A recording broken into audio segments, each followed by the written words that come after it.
Sri Sharda Devi and her Divine Play, Chapter 31, page 632.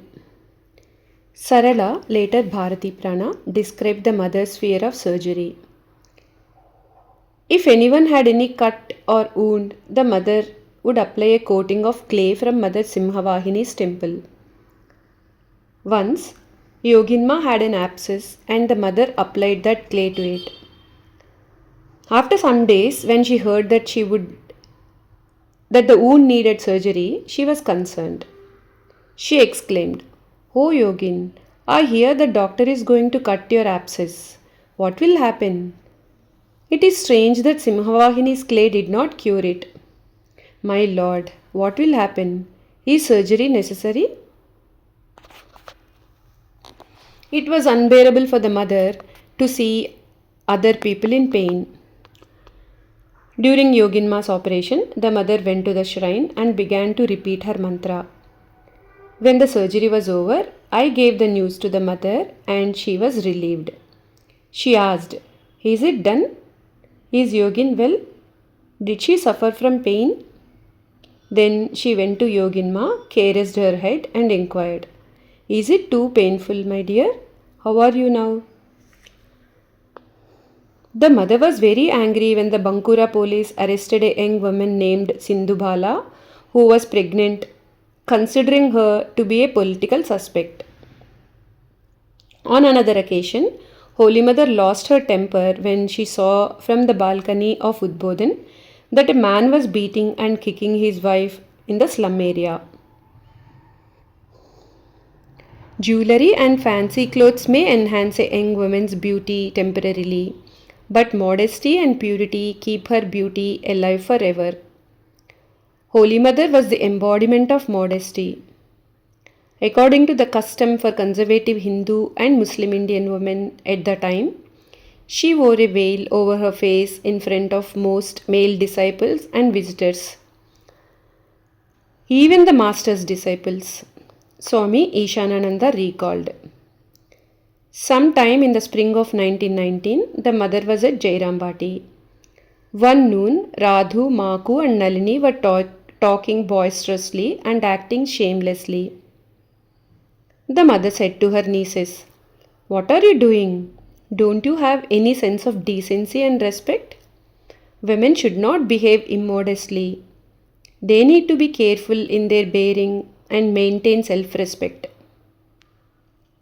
There is a saying, if a woman's cloth is above her knees, she is as good as naked, though she is wearing a sari 5 yards long.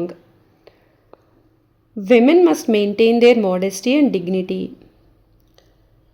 Then one of the nieces spoke out, "Aunt, the master said one does not succeed so long as one has these three: shame, hatred, and fear." Immediately the mother said, "No, that is not so. The master said that to those who were intoxicated with God. I say that it is necessary to have a sense of shame, hatred, and fear, especially for women." Ramakrishna's and Holy Mother's teachings are not contradictory. Rather, they are complementary. Ramakrishna's advice is for those who are already established on the divine plane, and Holy Mother's instructions are for those who are working towards that state. People are like saplings which need a fence to protect them, otherwise cows will eat them. But big trees do not need any fence. Good and evil cannot touch illumined souls because they transcend the pairs of opposites. But those who are seekers of God and have started their spiritual journey should discipline themselves and be careful. It seems that the mother meant that a woman must protect her character and dignity by all means. This is also applicable to men. Both men and women should be modest, avoid evil company, and be careful about losing their purity or chastity. No one respects an immoral, shameless person. Holy Mother recalled. Lakshmi used to imitate the singers of the day singing and dancing before the master, displaying all their gestures. Once the master said to me, "That is her mood. Be careful that you do not lose your modesty by trying to follow her example."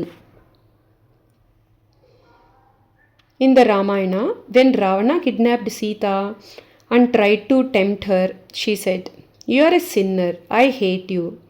You may kill me, but my mind will never think of any other person than Rama." Behind this kind of hatred, there is moral strength and courage.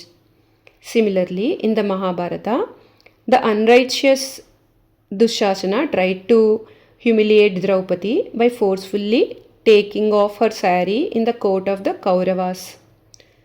Draupadi prayed to Krishna for help. Krishna then supplied an infinite length of fabric for her sari to protect her modesty. The chaste Draupadi's anger and hatred was partly responsible for the destruction of the Kuru dynasty. One should show anger and hatred if someone tries to destroy one's pure character, modesty, and spirituality. Regarding fear, the mother did not mean fear of robber, tiger, snake, or death. She meant fear of losing one's dignity, of scandal, and of public disgrace. About the mother's shyness, Sarala wrote, in Udbodhan, during the mother's last illness, a monk came to see her. She was sleeping, and the monk began to massage her feet. There was no veil over the mother's head at that time. After the monk left, the mother scolded me, saying, "There was no veil over my head. Why did you not arrange it? Am I dead? I am still alive, and you are looking after me in this way." Jai Ma.